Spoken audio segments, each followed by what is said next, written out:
Jerman atau kemana-mana. Lah, langsung secara online kayak gini kan ini lebih efisien kalau menurut saya. Terima kasih Pak Benny, untuk sementara itu dulu. Oke, Makasih makasih. Mas Andro, Mas Oh, Benny, makasih. siap. Lanjut. Bagaimana, Pak? Ya, makasih ya, Mbak. Berarti Undang-Undang 18 2017 ada sisi kelirunya. Di situ tidak disebutkan, kecuali strict menyebut pekerja migran Indonesia tidak dapat dibebani biaya penempatan. Tidak dijelaskan mana yang dibebaskan. Tidak ada. Sehingga ketika kami membuat peraturan badan tentang kontraktor, ya, daripada secara radikal itu diserahkan semua berlaku secara general, oke, kita klaster dulu lah mereka yang kami anggap, ya, dengan segala hormat rentan eksploitasi. Kita bebasin dulu ini. Nah, kalaupun dalam berbagai pandangan berkembang akan dilakukan revisi, itu mungkin ke biaya pelatihan, Mbak. Jadi biaya pelatihan itu akan ditarik, tidak menjadi beban majikan, ya. Kemudian itu harus menjadi beban dari pekerja kita. Kenapa? Ini pun karena undang-undang sekarang dalam hal proses menyatakan bahwa seseorang yang mendaftarkan diri untuk menjadi pekerja migran itu harus, ya, sudah dinyatakan kompeten. Kalau kompeten kan berarti dia sudah melewati tahapan, ya, pelatihan, kan gitu ya. Sehingga pelatihannya tidak perlu lagi dibebankan kepada pemberi kerja. Itu kan cukup besar juga tuh. Kurang lebih 6 sampai 7 juta ya pelatihan itu. Dengan sertifikasi kompetensi. Nah, saya ingin luruskan. Kenapa ini? Miss, aku sebentar Pak. Ini Mbak iPhone, kalau sampean Mbak iPhone, mohon di-mute. Pak Benny lagi serius, mohon dimaafkan. Oke, siap. Lanjut Pak. Siap. Kalau pertanyaannya, apakah ini dibicarakan, apakah ini dikomunikasikan, Mbak, Undang-Undang 18 2017 itu sudah membagi tugas, ya. Nanti bisa di tracking juga atau saya bisa bacakan apa sih tugas BP2MI. Dia hanya operator. Betul. Yang bernegosiasi dengan pihak luar negeri nih, ya, untuk urusan pekerja kita itu Kemlu. Yes. Jadi ketika aturan ini keluar, Kemlu ngomong dong, yes, Kemlu bantu dong sosialisasikan, yes, Kemlu lo kumpulin dong agensi-agensi dana bahwa ada aturan ini, bla bla bla dan sebagainya. Yes. Ya. Jadi itu menjadi kewenangan Kemlu. Betul. Oke. Kemudian kemarin kita cukup memahami apa kawan-kawan karena situasi Covid ya. Perbankan tahun 2020 tiba-tiba masuk 21 Covid ya. Nah, exit strategi dari Perban 09 ini tentang pembebasan biaya penempatan kita keluarkan keputusan Kepala Badan nomor 214. Itu juga pertimbangan dari asosiasi dan agensi loh di Indonesia. Pak Benny, kalau ini dipaksakan, saya yakin banyak majikan yang tidak mau menerima pekerja kita. Kenapa? Karena mereka juga sedang berhadapan dengan masalah ekonomi mereka, gitu kan? Karena situasi Covid 2 tahun itu cukup meluluh lantakan ekonomi mereka. Oke, kalau begitu solusinya apa? Kembali, kalau dilihat 214, bahwa pembebanan biaya yang tadinya ditanggung oleh majikan, kembali ditanggung oleh oleh PMI kita. Tapi di situ diatur bahwa nanti majikan memberikan reimburse kepada pekerja migran. Reimburse-nya kan hal teknis, bisa aja selesai kontrak nih, yang dulu lo bayarin biaya-biayanya waktu lo datang sini, ya, nih gue bayarin sekarang reimburse, gitu kan? Nah, itu kan hal teknis ya. Nah, kalau Taiwan, Mbak Yuni, kalau kita mau ya bernegosiasi dengan Hong Kong, lakukan seperti Taiwan. Taiwan itu membujuk saya 14 kali, ya. Saya Muslim loh, tak mungkin saya bohong. Setiap agama apapun. 14 kali membujuk saya agar Mr. Benny bagaimana peraturan ini tidak diberlakukan di Taiwan. Saya katakan apa alasannya. Kami tidak sanggup pemberi kerja di Taiwan. Oke, lo bilang nggak sanggup tapi lo tekan pekerja kita. Saya bilang apa? Kenapa lo atur aturan lo, kemudian lo paksakan PMI menyetujui membayar 60.000 NT. Lo dasarnya dari mana? Bahkan lo bilang kalau PMI kita nggak tanda tangan persetujuan 60.000 NT, kemudian lo nggak keluarin visa. Atas dasar apa? Saya katakan gitu. Kemudian terkait gaji, lo udah 5 tahun 6 tahun lo nggak naikin gaji pekerja kita, ya. Termasuk tidak ada pembeda tentang pekerja yang baru ya maupun yang lama saat itu ya. 14 kali. Saya buka lagi nih. Bapak sebentar. Karena ini saya potong Mas sekali. Karena ini karena banyak majikan juga yang inbox anak saya dan menanyakan. Karena kita akan poinnya di sini. Mereka bilang mungkin ada cecenya yang ada di samping mereka dan translate kita. Jadi saat ini banyak orang Hongkong lagi menonton kita. Jadi mungkin ada yang translate ya. Mereka SMS sama saya. Yang dibahas boleh nggak tentang Hongkong aja? Kalau di compare atau dibanding-bandingkan mereka siap, oke. Ekonomi dan tempatnya berbeda, Pak. Oke. Jadi kita fokus di Hongkong aja. Oke, Pak Benny. Oke, dari boleh. Oke, Trik saya jawab.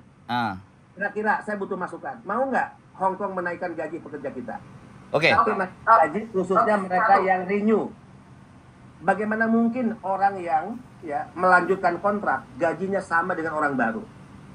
Mau nggak Hongkong menaikkan itu? Kalau Hongkong mau menaikkan itu, saya Indonesia bisa mempertimbangkan tentang zero cost. Oke. Nah, kita butuh masukan nih kawan-kawan. Oke, siap.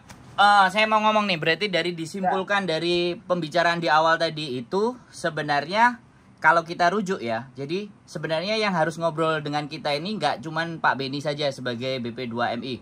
Harus ada Kementerian Luar Negeri, harus ada juga perwakilan dari Kemenaker. Nah, sekali lagi nih ya. Bro, iki sapa, Bro? Gak usah dukur-dukur, Bro. Iki tambah deh, Pak. Aku ngomong, emang aku nggak boleh. Kita ngomong loh ya, kita ngomong lo nggak. Loh, ya Menteri Luar Negeri iki sapa? Iki aja. Nggak sebentar. Nggak munjuk karena ujung pangkalnya ada di stakeholder itu gitu loh, ngerti nggak? Jadi Aku bisa mungkin, saya tengahi, mungkin, saya tengahi Mbak Andro dengan Mbak ini, mungkin setelah ini kita pertemuan berikut nih Zoom, kita undang mereka. Nah, gitu loh, aku mau ngomong karena ada Pak Benny, dengerin dulu. Maaf ya teman-teman, ini kalau sampean lihat semuanya saya sama Miss Yuni udah biasa, kita ribut sudah pasti sering.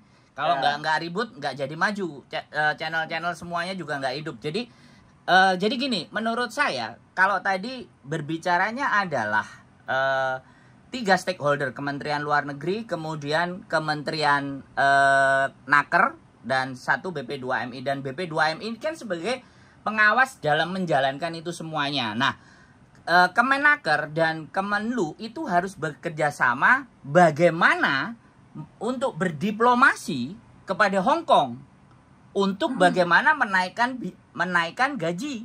Jadi itu sebenarnya tugas mereka, bukan dari BP2MI-nya. Jadi seperti itu. Kalau saya pikir, kalau saya dari kita bicara seperti ini tadi. Nah, jadi ketika dia bisa, karena gini, kalau orang Hong Kong dan agent, itu yang nengahin siapa? Pemerintah Hong Kong. Jadi tidak bisa BP2MI ngajak diskusi sama majikan, itu tidak alurnya. Jadi yang bisa kita lakukan adalah Kemenlu harus berdiplomasi untuk teman-teman. Bagaimana gajinya dinaikkan, terus bagaimana takaran atau aturan atau standar majikan membayar agent biar rata. Coba Miss Yuni kan staff sekarang, pernah jadi orang agent. Saya tanya, ada yang 18.000, ada yang 12.000, ada nggak yang bayar 7.000 majikan? Agent yang bayar 7.000 ada nggak? Ada. Nah, coba agent majikan itu bayar agent pasti milih yang paling murah, gitu loh. Betul. Nah, pilih paling murah. Lah sekarang agent yang paling murah nggak usah saya omong di sini ya. Sabun colek misalnya, oke? Saya udah ngomong nih, sabun colek ya. Saya nggak nyebut nama ya. Bayarnya berapa? 7.000. Kemudian setelah dapat ternyata kualitasnya nggak bagus. Gampang aja change. Sederhana. Kalau satu agent aja bisa sampai 7.000. 6.000, yang lainnya sampai 18.000. Yang jadi pembeda di mana? Persoalannya kan di situ tuh. Nah, bagaimana menstandarkan agar agent untuk biaya, ya kan, mengambil teman-teman itu bukan wewenang BP2MI, bukan juga wewenang Kemenlu, bukan juga Kemenaker, apalagi KJRI. Itu pasti lembaga yang tinggi lagi di Hong Kong. Legislatif Council untuk merumuskan undang-undang. Nah, kalau sudah mainnya legislatif council, ini negara ini ya Kemenlu pastinya. Maaf, saya nggak ngomong kemunjukan, Miss. Tapi persoalannya itu di situ gitu loh. Persoalannya adalah kalau kita membebankan ke majikan, ya majikan terserah. Kalau mau murah ya ambil aja agent yang biasa. Jangan pakai agent yang luar biasa, yang hebat, yang memberikan servis yang bagus. Kan sederhana sebenarnya. Lah kalau yang sudah ini adalah hal yang bagus yang disampaikan Mas Sandro, ini benar-benar bagus. Sebenarnya saya juga punya mimpi untuk berbicara dengan mereka. Tapi saya sadar diri, sadar posisi. Oke, satu lagi yang saya tadi lupa katakan sama Pak Benny, bahwa biaya yang dibebankan oleh agent itu berbeda-beda. Jadi beda satu. Ada yang 7.000, ada yang 8.000, ada yang 10.000, ada yang 18.000, ada yang 22.000, ada yang 30.000. Oke, ini bocoran saja. Dan ini Mas Sandro sudah nyuruh saya buat konten berkali-kali. Ini belum pernah saya bongkar rahasia ini. Karena saya kerja di agent itu sudah sangat lama sekali. Jadi ada beberapa agent yang menarik itu sangat murah sekali, 7.000. Without any service. Jadi pembantunya mau dibuang, mau dilempar kayak tengah malam ini dibuang, atau di intermittent gak dibayar, itu ada. Itu ada. Dan ada agent yang bayar 30.000 itu di service full, itu ada. Jadi bagaimana saat pergolakan ini terjadi, apakah pemerintah Indonesia melihat ini semua? Saya tidak terlalu munjuk ya, karena saya tidak ingin, pikiran saya itu lupa diri. Saya merasa tamak ingin berbicara dengan para pejabat. Cuma saya ingin katakan bahwa sebenarnya kalau dari yang 7.000 saya kurang tahu. Dari perkiraan yang 10.000, agent yang meminta majikan 10.000 sampai 15.000, itu saya tahu alurnya di mana. Pertama kali majikan datang ke agent membayar, itu kalau memilih CC dari luar negeri yang sudah pengalaman Hong Kong, Taiwan, Singapura, itu kita beli, Pak. Kita di PT itu beli, Pak. Saya beli orang di PT dengan harga-harga yang mereka tawarkan. Jadi seorang yang tidak punya pengalaman itu harganya murah, Bapak. Yang ada pengalaman itu harganya beda. Ini yang belum pernah terungkapkan. Nah, setelah memilih dengan harga 12.000 itu, servis-servis yang akan diberikan. Servis apa aja? Boleh tanyakan sama majikan kalian semua. Jadi termasuk pick up lah, Hongkong ID, servis apapun itu mereka tulis. Jadi dengan harga 12.000 ataupun 15.000, kita itu beli TKW di PT. Itu diakui atau tidak? Itu ada. Kalau Bapak mengatakan rembes, itu ada, tapi PT yang mendapatkannya. Itu PT yang mendapatkannya. Sudah dapat laporan itu. Itu loh. Itu makanya Miss ngomong dari kemarin dirimu nggak pernah ngomong. Ajak ngomong juga enggak mau ngomong. Karena gini loh Mas Sandro, sekali lagi bukan porsi saya. Sekali lagi bukan porsi saya. Saya di sini hanya memberikan kekuatan mental, tapi dengan adanya mencuatnya zero cost, majikan di sebelahku ini ngomong nggak cukup mahal nih, biaya hidup di sini mahal. Jadi kayak kepala itu nggak tahu harus seperti apa aja. Dan kita sudah menetapkan atau belum kan saya nggak tahu Mas Sandro. Siap. Ternyata sekarang ada 3 stakeholder yang di mana saya ngerasa nih, saya nggak tahu ya, yang ngerasa nih nggak connect gitu loh Mas Sandro. Oke, aku sama kamu nggak pernah jadi satu. Kita tapi kan sinkron. Kita tujuan yang penting untuk orang lain yang terbaik, kita sinkron walaupun kita sering bentrok. Tapi saya minta maaf Pak Benny. Ini 3 ini connect nggak Pak? Sorry. 3 ini connect nggak Pak? Oke, sip. Saya jawab. Ketemu di situ. Boleh dijawab Pak, connect nggak? Atau bisa dikonekkan? Kalau saya bisa dilihat ya dari kebijakan dan positioning. Misalnya dalam hal pembebasan biaya penempatan. Ya, BP2MI strict, patuh pada undang-undang, PMI harus membela, mereka yang minimal rentan eksploitasi, jangan pernah ya dibebani biaya, bebaskan. Tadi serahkan itu pada pemberi kerja, karena negara kita tidak punya uang.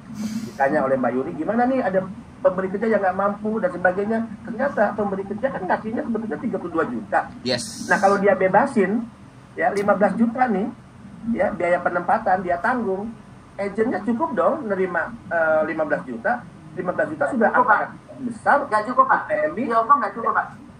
Si agensinya nggak cukup Pak. Nggak cukup Pak. Karena untuk biaya job apa semuanya itu transportasi, biaya semuanya di Hongkong sangat mahal sekali. Kalau Bapak bilang 15 juta itu cukup, saya rasa untuk servis 2 tahun cukup tidak cukup tergantung dari agennya juga. Tergantung agensi ya. Betul. Cukup, Miss. Oke. Ya cukup tidak cukup Mas Andro. Kalau perusahaan yang sangat besar seperti yang punyamu itu kan juga beda. Oke, lanjut Pak Benny. Nanti kita bahas lagi. Yang kedua, Siap. terkait overcharging ini harus clear dulu ya. Siap. Coba tanya ke PMI jujur deh semua. Mbak Yuni ada berapa PMI di Hong Kong? Ya. Dalam hitungan kawan-kawan. Saya pribadi tidak punya banyak Pak, tapi kalau suruh ngumpulin 1.000-2.000 suara mungkin kita mampu. Ya Mas Andro ya. Jangan, Untuk jangan, apa? jangan. Itu Ya suara untuk Nah mengatakan tidak. ini juga ini saya ingin klarifikasi ya. Ya, siap, Saya siap. tuh mau posting kunjungan saya ke Hong Kong. Saya tidak mau ada unsur politik. Saya Loh, Pak, ini bukan ke sana Pak, maksudnya suara untuk menciptakan zero cost Pak. Oh, iya. Bukan suara Oke. politik. Oke. Dari itu Pak, saya tidak ke sana Pak. Oke, clear ya. Clear, gini, clear. Tidak clear ya, bukan suara itu Bapak. Kita nggak ngomongin itu, Pak. Kita nggak ngomongin itu.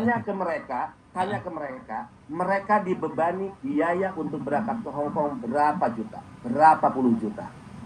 Masa kita nggak kasihan dengan mereka yang dibebani biaya besar, ya, dengan gaji yang existing hari ini diterima oleh mereka, berpikir untuk keluarga di kampung halamannya, meninggalkan daerah orang tercinta untuk 2-3 tahun di Hong Kong. Masa kita nggak kasihan sama mereka, ya?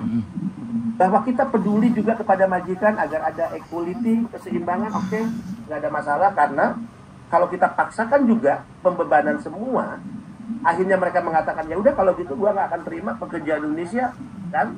Akhirnya mereka mengambil pekerja dari luar negeri, negara lain, ya kita salah juga kan? Berarti tidak akan ada yang berangkat dong. Berarti akan banyak korban kehilangan pekerjaan di Hong Kong. Kita ngerti juga itu.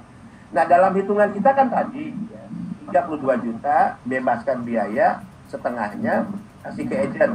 Oke, saya baru tahu dari Ibu Mbak Yuni bahwa itu nggak cukup. Nah, ada hal yang membuat overcharging. Mbak Yuni, saya buka nih ya. Overcharging ini kan udah terjadi dari puluhan tahun, walaupun konflik baru ribut sekarang. Sudah puluhan tahun. Dan dulu bedanya tidak melakukan apapun untuk menghadang ya pembebanan biaya begitu besar pada PMI. Saya minimal melakukannya. Persoalan ini tidak efektif, ini tidak jalan, ada agensi-agensi brengsek yang tetap ya memakan uang begitu besar. Itu kan persoalan yang harus kita tindak sama-sama, perangi sama-sama. Please kontrik, aku bilang, kasih dong ke sini agensi mana tuh yang membebani PMI, siapa aja mereka, ada agensi Indonesia, laporin ke sini. Ya, gua bawa langsung laporannya ke Barreskrim, nih proses hukum. Bisa, nggak ada masalah, nggak ada beban bagi saya. Nah, mudah-mudahan ya salah satu yang saya sampaikan ini bisa ya membuka pikiran kita. Saya punya ide nih ya untuk Hong Kong agar tidak terjadi overcharging, yaitu one agent one P3MI. Kenapa overcharging? Karena terjadi jual beli job, Mbak Yuni. Jadi satu agensi di Hong Kong dia menawarkan atau dia memegang 3, 5, 6 perusahaan di Indonesia, maka 5-6 perusahaan Indonesia ini akhirnya berlomba saling jual beli job. Yes. Itulah yang kemudian menimbulkan beban bagi pekerja migran Indonesia. Exit strategi harapannya, kalau ini disetujui juga ya, tentu kan ini tergantung Naker, Kemlu, ya. Nanti saya jelaskan ya, ini tugas siapa sih sebetulnya ya. Kalau disetujui, ini ide BP2MI, one agency di Hong Kong, one P3MI. Jadi hubungannya jelas, diberikan syarat. Oke, kalau Anda kerjasama dengan agensi Hong Kong, Anda target satu bulan, ya misalnya satu tahun bisa menempatkan 100 atau 200, ya. Kalau Anda berhasil, Anda bisa misalnya nanti bisa jadi 2 agensi dan ada 2 P3MI dan sebagainya. Tapi ini baru ide, baru wacana ya. Kedua, Mbak Andro, Mbak Yuni, P3MI itu siapa yang memberikan izin untuk dia mendirikan perusahaan? Naker. Bukan PP2MI, bukan PP2MI. Pengawasan terhadap mereka, kalau mereka benar, mereka brengsek, mereka nakal, mereka memeras, mereka mengutasi, siapa? Bukan PP2MI. Naker. Maka kontrik di situ terpeleset, yang seolah-olah adanya overcharging, adanya ketidakbeneran yang dilakukan oleh para perusahaan disalahkan kepada BP2MI, omong kosong dan sebagainya. Loh, pengawasannya tugas siapa? Kalau Mbak Yuni lihat, BP2MI itu tugasnya penempatan, khususnya adalah penempatan G2G, G2P. Apakah masalah overcharging itu dialami oleh orang yang G2G, G2P? Ada, ya. Yang kemarin ada case tuh 5-6 orang gitu ya. Tapi kebanyakan overcharging dialami oleh yang diberangkatkan oleh P2P. dan fungsi pengawasan kepada mereka, bahkan izin mereka, ya bahkan mencabut izin mereka bukan tugas BP2MI tapi Kementerian Ketenagakerjaan Republik Indonesia. Siap, siap. Terima kasih Pak Beni. Nah kan dari kayak gini kan jelas tuh sebenarnya stakeholder mana yang sebenarnya tidak dengan semerta-merta membantu kita semuanya. Jadi sekali lagi kemarin pertemuan kita nggak perlu bahas nama kontreng lagi Pak. Karena mungkin suaranya dia yang kencang, tapi ternyata ya saya undang, saya datang sini dia nggak bisa, ya sudah nggak apa-apa, nanti kita suruh dia datang, kita paksa aja, suruh ketemu, kita ngobrol biar asik. Jadi gini Pak, bener, saya cuman berpikir begini loh kadang-kadang. Sekarang BP2MI itu mau mengawasi ketika kayak teman sakit dan semuanya. Itu sejelasnya memang nggak bisa karena tidak ada kantor BP2MI itu ada di Hong Kong. Yang ada di Hong Kong adalah KJRI. Nah, sekarang persoalannya, ketika Pak Beni untuk berbicara dengan KJRI, apakah itu bagian dari hierarki? Kan pastinya ya, saya kurang tahu untuk peraturan itu kan. Pastinya KJRI, di KJRI itulah ada, kecuali ada memang bagian kotak atau kantor satu orang yang standby dari BP2MI, yang bagian perlindungan. Nah, itu mungkin itu ya bisa. Jadi terus kecenderungan orang diserangnya ke BP2MI. Tapi kemarin saya sedikit baca-baca, BP2MI itu kan langsung dari presiden penunjukannya kan. Jadi untuk fungsi mungkin mengawasi atau bagaimana. Tapi yang saya lihat di sini tuh benar-benar Kemenaker dengan Kementerian Luar Negeri yang kemungkinan saya belum tahu hierarkinya, apakah KJRI itu naik ke Kementerian Luar Negeri. Jadi sebenarnya dua lembaga ini yang benar-benar harus langsung touch, langsung intens ke teman-teman harusnya. Nah sekarang saya nggak ngerti juga, kemarin menterinya kan datang tuh, nggak tahu di sini ada yang ikut datang apa nggak, ikut pertemuan. Nah sebelumnya menteri itu juga ngajak ngomong para si agent, ketemuan sama si agent, dan dia pun membawa rombongan PT. Nah ini pembicaraan di dalam itu kita tahu nggak gitu loh. Pembicaraan di dalam itu seperti apa? Kita sudah di luar lingkaran yang kita bicarakan ini, di luar lingkarannya mereka. Itu lingkarannya mereka. Sampai bawa serombongan PT. Sekali lagi serombongan PT dibawa ke Hong Kong. Nah terus dipertemukan dengan agent di Hong Kong. Difasilitasi sama KJRI. Nah ini yang dibicarakan mereka apa? Iya kan? Seperti itu. Nah ya saya nggak ngerti ya Pak. Mohon maaf, ini sebenarnya sudah... saya juga dengerin kontennya kontreng, stakeholder itu semuanya. Tapi saya pikir ya, kembali lagi di mana bahwa benar-benar memang di sini tuh harus ada Kemenaker dan Kementerian Luar Negeri yang benar-benar ketemu dengan teman-teman. Itu kalau urusannya dengan teman-teman loh ya, aku nggak ngerti. Kita itu sebagai apa? Seperti pertanyaannya Miss Yuni, kita ini sebagai, terus mereka bikin kebijakan apakah ikut persetujuan kita juga kan nggak? Pastinya kan dari DPR kan, dari MPR. Jadi dari DPR bikin aturan dan semuanya, terus ke presiden, baru presiden delegasinya ke menteri-menteri kan. Sebenarnya seperti itu. Nah kemarin mempertemukan mereka. Nah agent agent boleh 5 PT, ya kan? Satu agent boleh 5 PT. Dan 5 PT boleh 5 agent. Misalnya kan kayak gitu tuh. Itu sekali lagi ya, aku nggak tahu. Miss Juni pasti tahu. Harusnya Samen bisa ngomong berapa satu PT yang kemarin kita ikut, agent yang kita ikut, berapa PT yang dia bisa cabang, terus berapa PT yang boleh ke agent. Jawab dulu. Oke. Dalam peraturan ini KJRI yang memberikan peraturan, kenapa sih sangat berat sekali untuk agent di Hong Kong untuk connect sama KJRI langsung? Nggak pernah ada itunya, nggak pernah ada lisensi baru dibuka. Sorry, saya bukan compare, kayak Filipina. Filipina kan lisensi mudah untuk dibuka, tapi mudah untuk ditutup. Tapi KJRI kan tidak. Tetap itu saja dan tidak ada lisensi baru keluar. Ini yang pertama. Sebenarnya nih Pak Beni, mohon dilimak aja ya. Ini permohonan saya secara pribadi. Secara pribadi ya. Sebenarnya kita nggak fokus dengan apa yang dikatakan zero cost. Saya pribadi tidak fokus dengan kenaikan gaji. Saya tuh malah fokus memberikan orang appreciate sama orang yang sudah kerja lama sama majikan. Karena di Hong Kong itu dijanjikan dengan long service.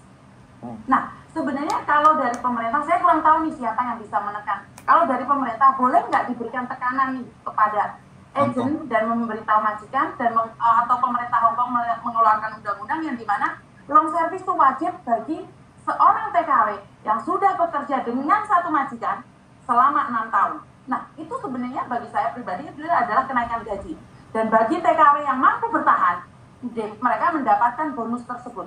Itu diwajibkan. Saya explain kenapa long service itu wajib bagi pembantu. Oke, satu pembantu ambil 10.000. 10.000 nih. Kalau dalam waktu 3 tahun, 6 tahun, otomatis mau tidak mau kan majikan mengeluarkan 30.000, Pak. Benar nggak? Untuk mengambil 3 pembantu dalam waktu 2 tahun, 2 tahun. Ini yang sering saya explain ke majikan saya. Dan majikan saya kebanyakan tuh memberikan long service.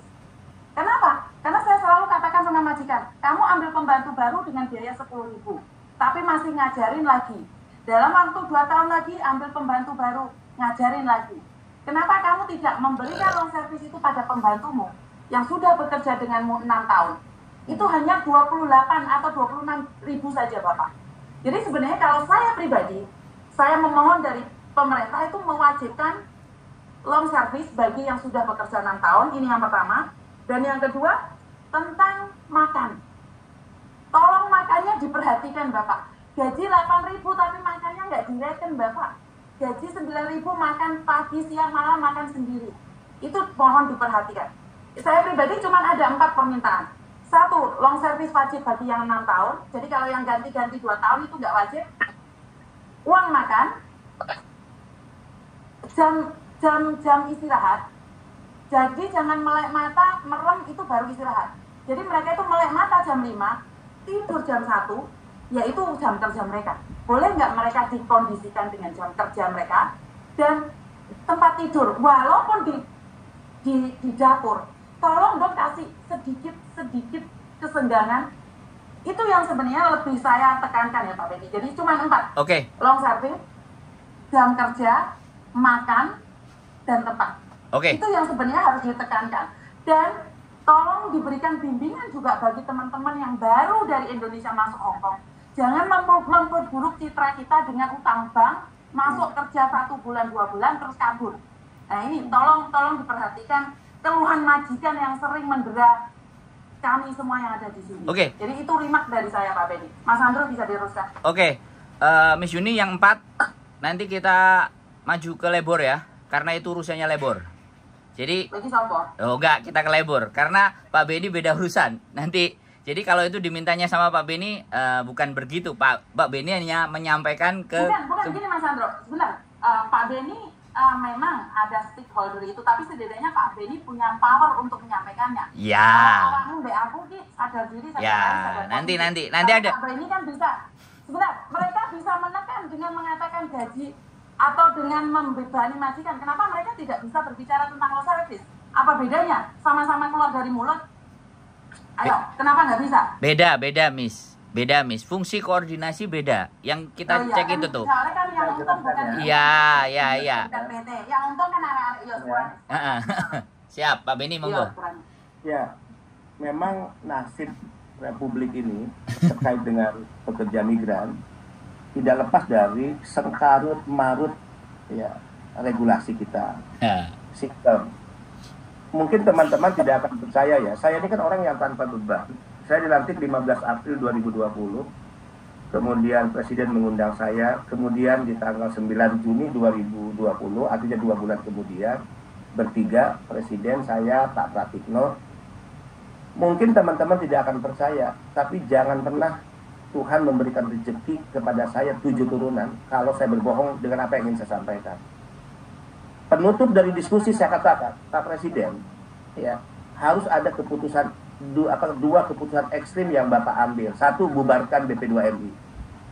Ada nggak orang gila baru dilantik 2 bulan, dikasih jabatan enak sebagai kepala badan, terus dari mulutnya keluar bubarkan BP2MI? Ya, karena kalau ketidakjelasan kewenangan, tabrakan di lapangan, selalu ada tumpang tindih dalam urusan dan pekerjaan, maka yang menjadi korban itu siapa? Yang menjadi korban PMI. Dan ini terjadi dari tahun ke tahun. Coba lihat dulu di zaman Mas Hanif dengan Pak Lutful Wahid, berkelahi tuh tumpang tindih. Siap. Untung saya itu orang yang paling sabar karena Menteri Tenaga Kerja seorang perempuan. Kalau menyebut perempuan dia ibu yang melahirkan kita. Dalam agama saya ya, orang yang harus dihormati pertama itu adalah ibu. Saya tidak mau selama kepemimpinan saya terjadi konflik benturan yang itu menjadi tertawaan publik. Saya nggak mau. Lebih baik saya mengalah. Tapi bukan kesalahan Ibu Ida. Ibu Ida, saya juga korban dari sistem. Korban dari regulasi. Jadi ini urusan besar, panjang kalau mau diselesaikan.